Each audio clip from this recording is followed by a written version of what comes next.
की chains, bookmarks, pencil sharpener machine, pencil topper, paperweight, sponge damper, bag brooch and personal emergency pouch. 8 ऐसी चीजें हैं जो एक स्कूल स्टूडेंट के पास होनी ही चाहिए। पर मुसीबत की बात है कि या तो ये चीजें काफी एक्सपेंसिव आती हैं या फिर दुकान पर मिलती ही नहीं। लेकिन क्या हो अगर मैं आपको ये सारी चीजें बनाने के आसान और मस्त जुगाड़ बता दूं। So let's start with the DIY number 1, DIY की चेन्स। तो यहाँ पर मैं आपको की चेन्स बनाने का एक नहीं बल्कि 4 तरीके बताने वाली हूँ। आए दिन आपके घर में ऐसे गत्ते के बॉक्सेस तो फेंकते रहते होंगे, पर मैं इनको इस तरीके से कट करके रख लेती हूँ क्योंकि मुझे पता है ये गत्ते पीछे से व्हाइट एंड प्लेन होते हैं और बिल्कुल एक मजबूत कार्ड की तरह काम करते हैं। तो इसी बात का फायदा उठाते हुए मैं इनसे काफी सारी चीजें बनाने वाली हूँ। सबसे पहले तो आप डिजायर्ड शेप में इस गत्ते को कट कर लो। मैंने यहाँ पे 2 रेक्टेंगुलर पीसेस कट किए हैं ताकि मैं इन दोनों को इस तरीके से चिपका कर थोड़ा मोटा कार्ड बना सकूँ। तो बस मैं यहाँ पे कुछ स्टिकर्स लगा दूंगी। अगर आपके पास स्टिकर्स नहीं है तो आप ड्रॉ भी कर सकते हो, पेंट भी कर सकते हो। इसके बाद आपको एक काम करना है, देखो यहाँ पर मैं फेविकोल का यूज नहीं कर रही हूँ बल्कि इन दोनों पीसेस पे सेलो टेप को इस तरीके से लगाने के बाद इन्हें आपस में इस तरह से चिपका दूंगी। है ना कमाल का आइडिया है, बिल्कुल ऐसा लगेगा जैसे कि लेमिनेट करा रखा है। आप चाहो तो कोई फोटो लगा के भी इसको बना सकते हो। थोड़ा सा मार्जिन भी छोड़ेंगे ताकि ये असलियत का लेमिनेटेड लगे। बस ऐसे ही लोगों की आंखों में धूल झोंकते रहो, आपका काम चलता रहेगा। कंपास से छोटा सा छेद बनाओ, जंप रिंग को डालो और की रिंग अटैच कर दो। आपका मस्त जुगाड़ू की चेन रेडी हो जाएगा। पर अभी मुझे ये थोड़ा सा सिंपल लग रहा है आइडिया।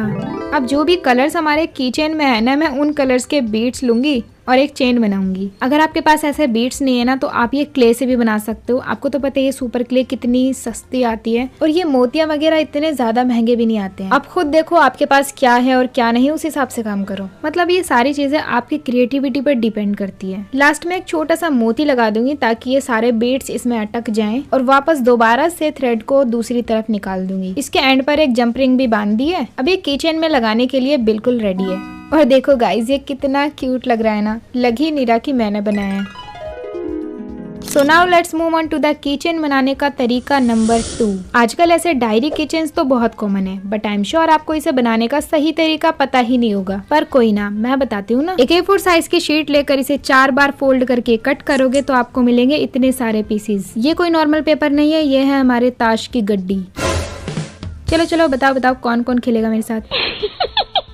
आपको 1 बाय 1 इस तरीके से इनको फोल्ड करना है। अब आपको तो पता ही होगा मैं डायरी बनाने के लिए आपको हमेशा यही तरीका बताती हूँ क्योंकि ये तरीका बेस्ट है और इसमें हमें इतने सारे पेजेस भी मिलते हैं लिखने के लिए। बस इन सारे पीसेस को एक के ऊपर एक रखने के बाद इस तरीके से ठोकेंगे ताकि ये सारे पीसेस इक्वल हो जाएं। इसको फिक्स रखने के लिए आगे से लगा देंगे पेपर क्लिप। अगर आपके पास ये नहीं है तो आप वो कपड़े सुखाने वाली होती है ना, वो भी लगा सकते हो। अब फिर से उठा लिया मैंने ये वेस्ट गत्ता, बस इसी को यूज करके मैं डायरी का कवर बनाऊंगी। इसको बीच में से इस तरीके से फोल्ड करके थोड़ा सा स्पेस क्रिएट करना है